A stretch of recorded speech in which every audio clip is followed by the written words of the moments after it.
Kwesithangamisa bezindaba ebesibanjelwe eScottsburg namhlanje, imeya yomasipala uMdoni ixolisile ngezinxushunxushu eseziholele ekutheni ukusebenza kwalo masipala kuphazamiseke.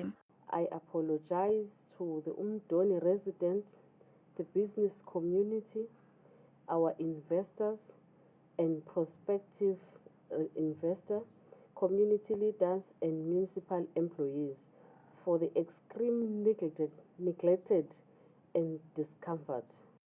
Ngomsombuluko kwamenyezelwa ukuthi lo masipala usufakwe ngaphansi kweso lomlawuli.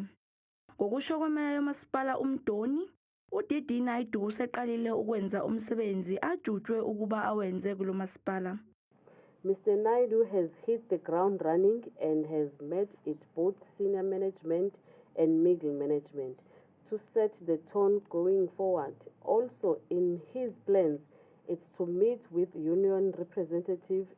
Izakhamuzi zaseMdoni zithe azinalo ithemba ngoDD Naidoo. Eziphendulela, uNaidoo uthe ukube uyimbangela yezinkinga ezikhongetse lo masipala, igama lakhe bekumele livele oconingeni lukaNgqongqoshe wezokubusa ngokubambisana nezindaba zomdabu esifundazweni ngalo masipala.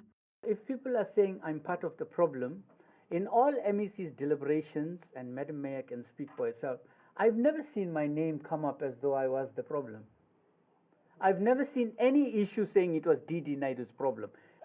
Njengoba lo masipala usogwini oluseningizimu nesifundazwe nokuyindawo evakashelwa kakhulu ngesikhathi samaholide, uNaidoo uthi zikhona izinhlelo abeza nazo zokheha izivakashi kula maholide kaZibandlela azayo.